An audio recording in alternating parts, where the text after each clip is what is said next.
Welcome to the Daily Edge. I'm so excited because today we have Eric Malka with us. We are going to dive into the principles of how you start with nothing and grow a brand to a successful exit and all of the lessons that we cover in that time. Let's find our edge.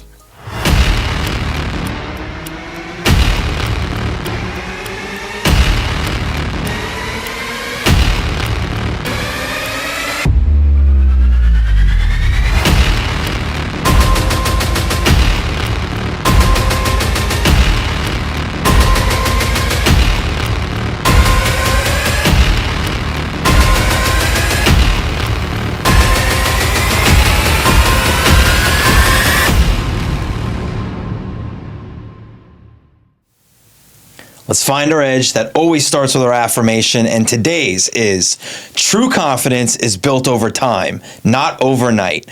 I lay foundation first, so my peak is built to last. Eric Malka, welcome to the show. Thanks, man. I love that. Do you? I love that. I thought it might resonate with you. I wrote it for you, so it rings true. Tell us. So for those people who don't know who you are, you came to this country on your own, starting with essentially nothing, and pretty much, and built a very successful business that exited. Take us through that journey. Let people know who you are. I came to America through Canada. I was living in Canada. At the age of 17, I took a Greyhound bus to New York City's Port Authority in 1985. It's an important date because it was a bad place back then. Okay. It gives you some understanding of what I was dealing with.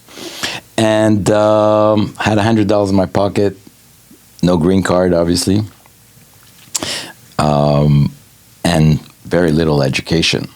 So you talk about building confidence. My confidence was maybe in the negative arena at that point, obviously.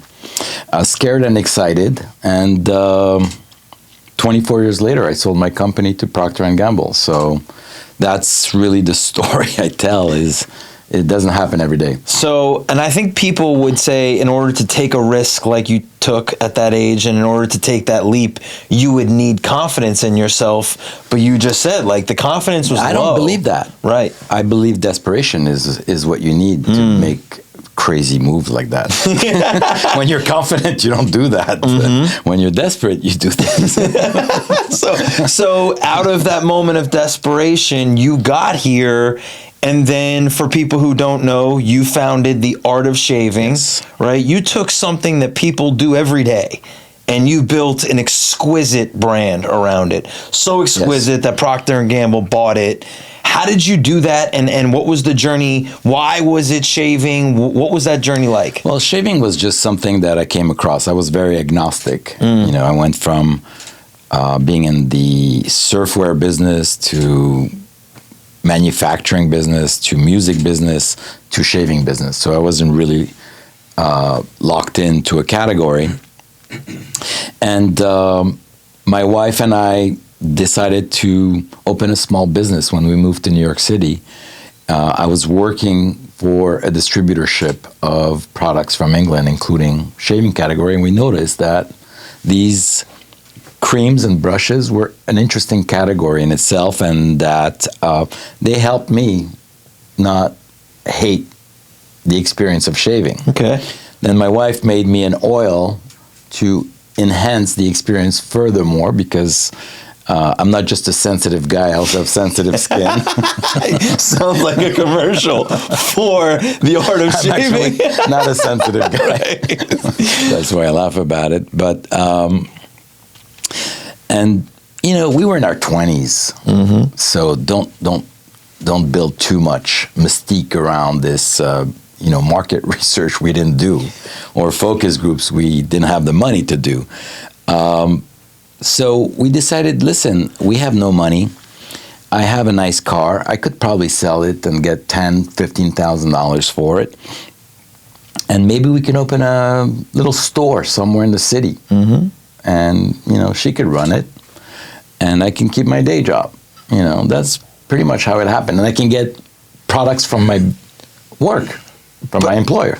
So I think that's worth really harping on for a second, though, is that I think particularly entrepreneurs who are looking to start something, they get overwhelmed with market research, and it has to be a palatable market, and it has to have opportunity, and is it red ocean or blue ocean? And there's so much information out there that they say, oh, in order to make a good decision, you have to have all this information. But ultimately, you did it because you wanted to do it, right? Action. It's all about action. You know, people wait to have a vision or motivation or passion. No. First comes action. And then you find out, okay, that action was bad. Right. You know? Right. That's now you're getting data. Like, okay, you shouldn't be doing that anymore. Now let's take another action. Yep. Okay, that action is interesting. I'm onto something. It's like surfing, right? It's treasure hunter makes a baby with a surfer, right? And you catch a wave, then it's all about how you execute on it. Now, I'm not saying just randomly pick a business, right? But there are things in front of you, right? You might have, if you are interested in building a business, you know, what's in front of you? And that's what I would lean into. So I want to take that then a step further, because you built the business, right? You got into it, you started to figure it out, and it was really successful, and you exited. Talk to me about the CEO who was building the art of shaving versus the CEO who exited the art of shaving, and the growth that happened from figuring it out in this store in New York to being purchased. Well, I honed my sword before I started the art of shaving. The art of shaving was my fourth business. I was only 28, but it was already my fourth business. Wow. My first one was at 19. And the last business before the art of shaving was a major failure. And I was also involved with a business that scaled from 0 to 50 million in 3 years. In the 90s, that was a big deal. Yeah. And I think I've always surrounded myself with people that I was able to learn from.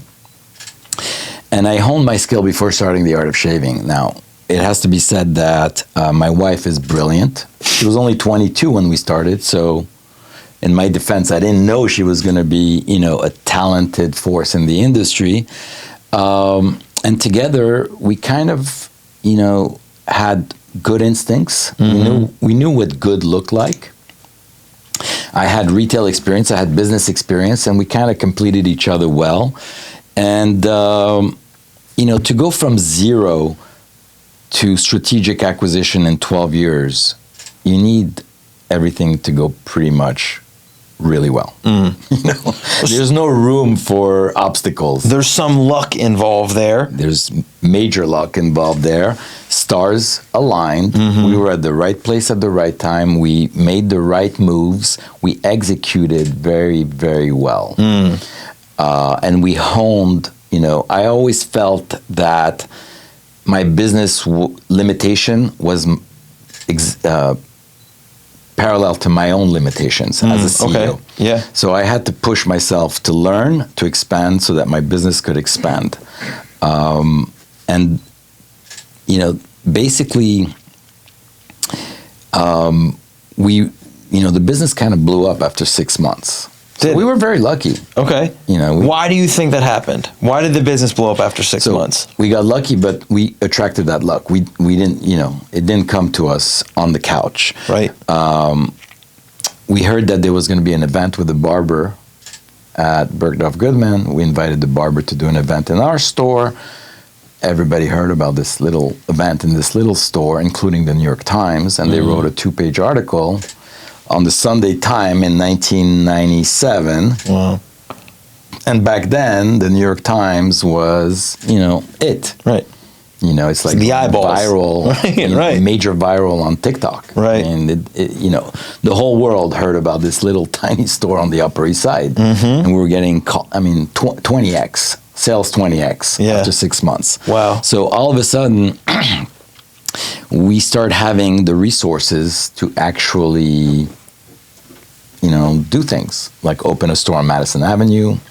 Well, so you say do things. I want to be clear. Invest back in the business. Invest back in the business. Figure out how to invest back in the business. So, which, did you already have ideas on what needed to be done, or was there a lot of learning? Because you had already sharpened your sword, as you had said.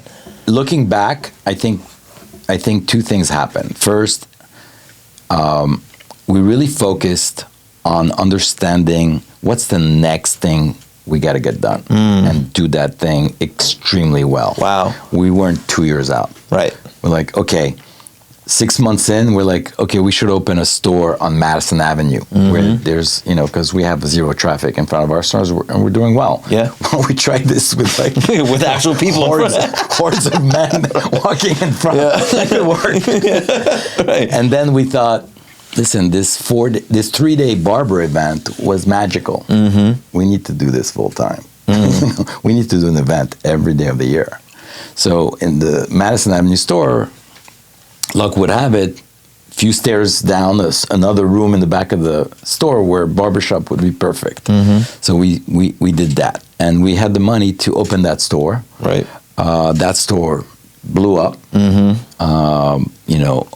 More than $1 million year one, and grew very well, very profitable. So those 2 stores were extremely profitable. My wife and I basically managed the 2 stores. We had a couple of employees. We were doing almost $1.8 million in year 2, and $750,000 of that was pure profit. Wow. So now we had organic cash flow to reinvest in the business as well. And then there were many other things I can point to, like that we didn't plan for, that where it's just luck. Like the Condé Nast world headquarters was across the street from our store. Strategic placement. Every day we had like editors of Architectural Digest and InStyle magazine, Vogue, come poking their head and be like, what is this? Writing up on it. So PR became a huge driver for us. And we started building. They're building blocks. That's why I developed this kind of framework that I called crawl, walk, run, and fly, because a lot of entrepreneurs stumble because they do basically they try to either run or fly first, and then they slow down, they walk, and then they crawl and die. Right. So I don't mean to laugh about it, but that's like a most common mistake I see with entrepreneurs. And we were very lucky to start with so little, being very insecure from my previous failures in a category that was very, very non-existent. For us to go slowly in the beginning and really scale this thing, it kind of helped us guide us in the right strategy. So now, right, you've exited, now you're a part of investing in other businesses and growing other brands. You talked about your framework and how you kind of map it out for people to scale the right way. Yeah. If you were to go back, would you do anything different? I know you do it the exact same way. So is your framework, I guess, a retroactive look at what you did, or is it also a part of, hey, there were some missteps maybe that if I would have had a little bit more information, or maybe if I would have had that experience prior, I would have done it this way? This framework is based on a hybrid between the experience of having a very successful startup go to exit and having failures in business, because you cannot have one without the other. Like, you cannot teach people how to succeed. You have to teach people also how not to fail. So for me, it's a combination of those two. And I failed before the art of shaving and after the art of shaving. So it's not like, okay, I was successful, now failure is behind me. Yes. Right. And so that's a really good conversation, because I do think that particularly in today's world, there's so many entrepreneurs who are giving the frameworks, and this is the keys to success, and this is how you can buy a business and be successful with it. Is there any entrepreneurship, and is there any successful running of a business without failures? Is it impossible to avoid failure? I wouldn't look at it that way. I would look at it in the sense that statistically, what is it? 70% of businesses are not going to make it through 5 or 10 year mark. Right. I mean, that says it all, right? Right. That's a huge percentage. Number. Right. How many of those 30% have a 50 or 100 million or $200 million exit? Now you're talking about single digits. Right. So what you were saying about like how to succeed, people are trying to tell you how to create magic. And that's a very difficult thing to teach. Right. So these are good things, right? But in my philosophy, it's how not to fail. That's more important because 98% are not going to get there. Right. So what does it take to succeed? It takes two things. One, it takes you to be talented enough, hardworking enough to create magic. And at the same time, avoiding failure, avoiding the pitfalls that will be your demise. Because I've seen many, many smart, hardworking entrepreneurs with good ideas get off the ground.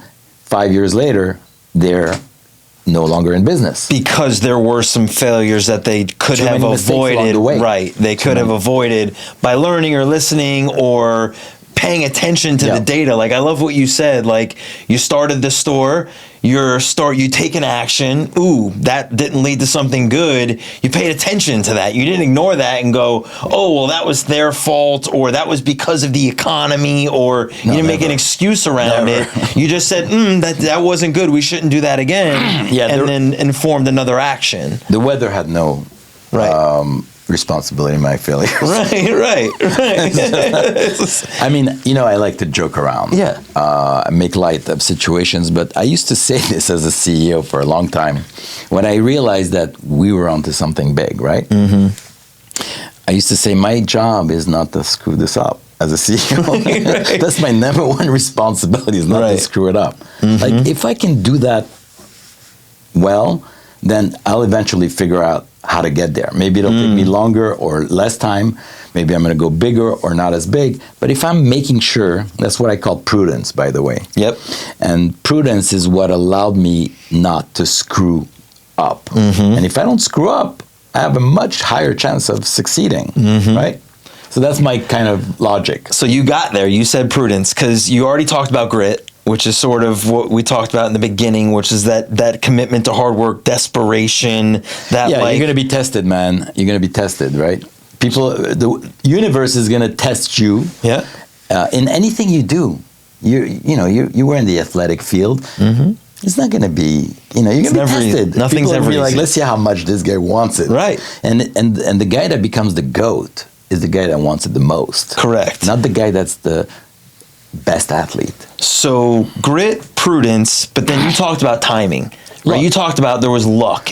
Timing, you can, God, whatever you want to call it. Is there one of the three that you would say is most important in being in business? All three equally important? Well, there's only two you control completely, right? Yep.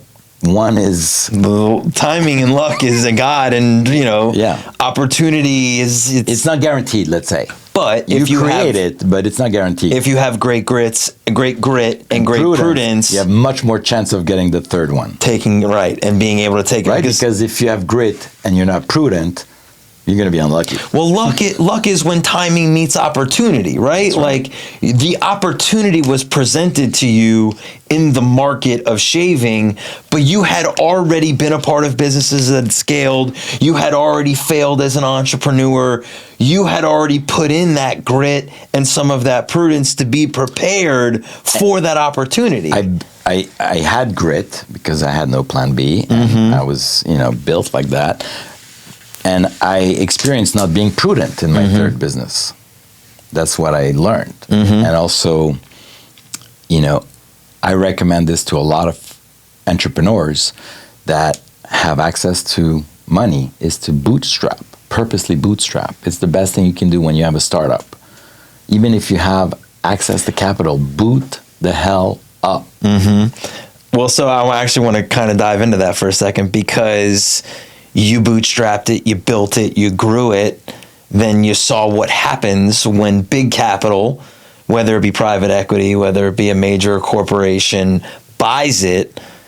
Candidly, what would you say that Procter and Gamble did to the art of shaving? What's your opinion on what they did with that brand that you built? Look, they did this, not only them, but a lot of conglomerates did this to a lot of smaller brands, right? I use an analogy to explain this. Okay.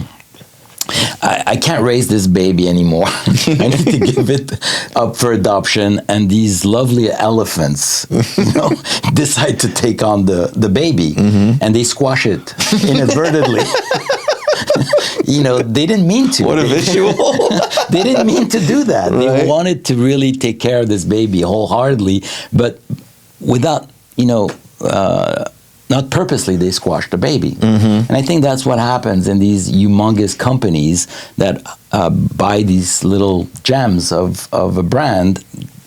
Sometimes that's a doom scenario. So and obviously changes your financial situation, but at the end of the day, that was your baby. No. That was the thing that you built. That was the thing. Analogy. It wasn't my baby. Right. But I'm just saying, but it was something you built. Right? Yeah, There had to be some emotional tie and some. No, there was no emotional tie. Really? You didn't care at all after it was done? I cared a lot. I was passionate about my business because I poured all my passions into it. Right. But I built it to sell it to achieve financial freedom, and that was my objective, and that's what I was very lucky and blessed to achieve, and I didn't cry about it. But as you hear many, many times, people who are addicted to the game, once they think they're out, they get pulled back in. You are back in the game in a way, aren't you? Not at all. Not at all. Not at all. Not at all in the game. I'm completely in the game, but I'm not pulled back in the game. Well, what I'm saying is you exited that. You poured into this thing. You had the passion for this thing. You poured into it. You sold it. It's done. But now you're working with founders and you're building businesses to do it again. I want to stay active and I want to help the next generation of founders. Yep. And I want to have a great lifestyle and low stress because operating a business and being an entrepreneur is uncomfortable. It's hard. It's uncomfortable. Right. I don't want to be uncomfortable like that. I get. That I get. So I look for people that want to be uncomfortable and want to work really hard and have the ability to execute well.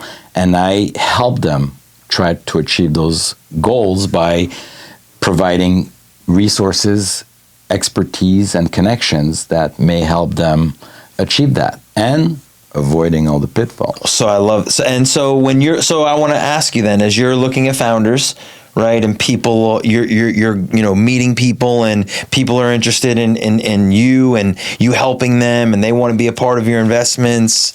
What are some of the principles you're looking for in a founder? I would assume grit is one of them automatically, but maybe they don't have the prudence already. The prudence, I can help them develop it, right? Because I become an advisor, and as an advisor, I'm helping them make the better decision. Sure. Right? Hopefully. But it's not just grit, it's I need to know that they really want it. Mm-hmm. They have a strong drive or a passion. A great reason to want to achieve that goal, because I'm looking as an investor, and any investor is looking for an exit. Right. We're not, unless there's incredible cash flow, but in our world, it's more about exits. So I'm really looking for somebody that has a common goal, as we do, and has the ability to execute, because I'm no longer the guy operating the business. So I'm not executing. I need somebody to execute well. So you've written a couple books. Obviously, you wrote about your experiencing the art of shaving. You just wrote a new book that you've built this framework and teaching and trainings on. How else can people learn from you? If people are listening and they're like, okay, Eric Malka is speaking directly to me. I'm a founder. I understand what he's saying, but I need this. I need more information. I need more help. How do they get that from you? I do coaching, but I do, I don't do a lot of it because it's very demanding. And I try to coach people that I think will get to a point where I can get on the cap table somehow, either through an advisory role or through an investment role or through a combination of the two. So they, just reach out to me. I'm available. I'm around. Where can people find you? Where can they reach out to? ericmalka.com. Okay. The strategicbrandinvestments.com. It's a little lengthy. Google the art of shaving. I'm around. You can get to him. It's incredible. Thank you.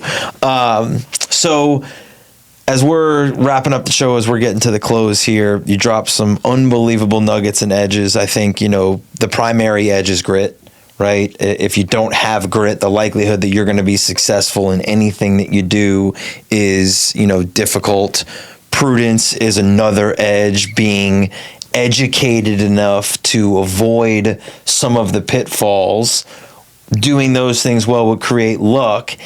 Anything else particularly that you're looking for in a human being, or that you would tell another person is the key to success for them? Maybe they're not an entrepreneur. Maybe they're a salesperson. Maybe they're somebody who's just getting started. What I tell everybody that wants to achieve success in their lives is, do you want to succeed in 15 to 20 years, or do you want to fail in 3 to 5? You got to go long. Play the long game. You got to play the long game. Whether you're an investor, an athlete, you know this. Nobody makes it in 3 years from starting anything in life. I know, but I feel like we have to actively work against that thought now, because that's all that's being said on Instagram and TikTok and anywhere else is oh, you can get it and you can get it now, which is clicks, you can't. Man. It gets clicks. Right. Don't forget. Right. Do you think that's hurting the entrepreneurial world? Do you think that's hurting the overall, game itself, that there are way too many people who think that it can happen too easily? No, because the statistics are pretty much the same since the 70s, right? Yeah. I mean, there's an inverted correlation between your aspirations and the odds.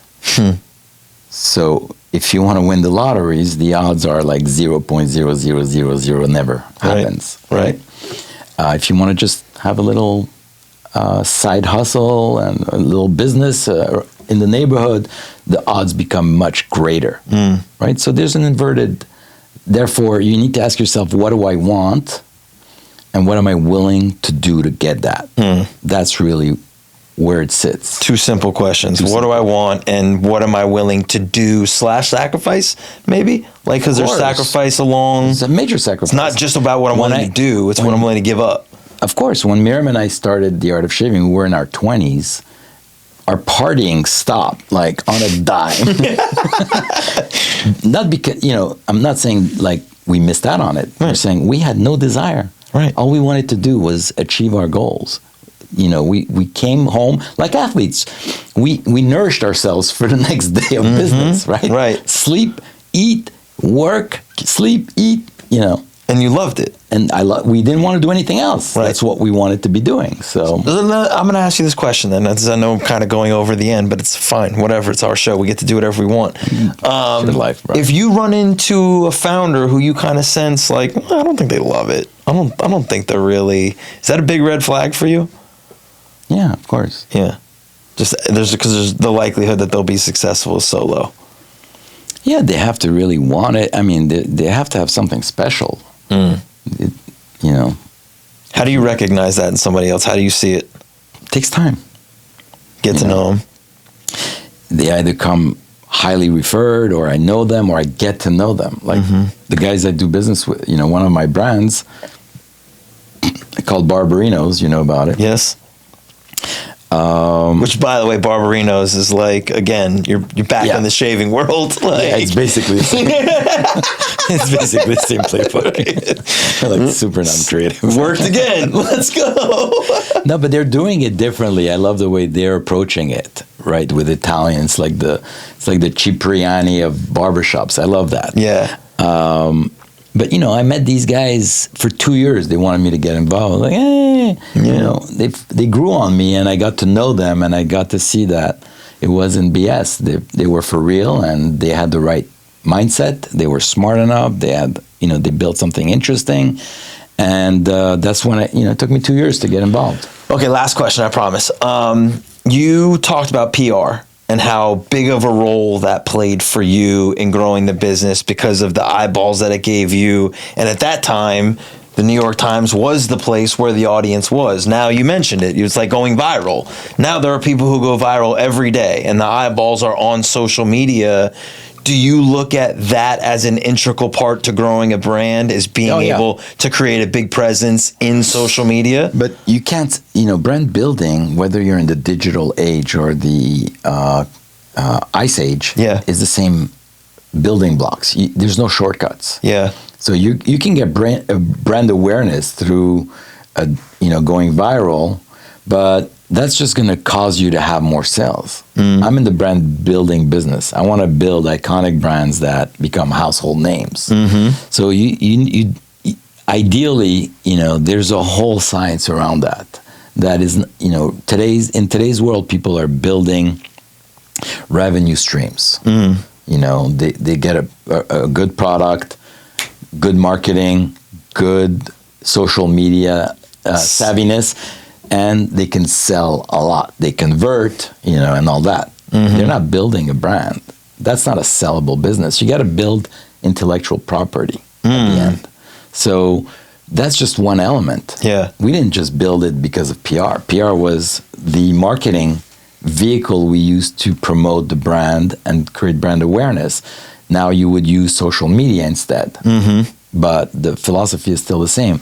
You're creating brand awareness for what? Right. To sell widgets? Right. Or to build a brand. So I'm in the brand building business. And I think that's a really, really good differentiation. And I think it's a conversation people need to have with themselves is, what am I doing with my social media? Am I trying to sell a widget through my social media, or am I building a brand? They should say that about their company. And I'll end with saying something that is very important to me, which is that brands are more valuable than companies.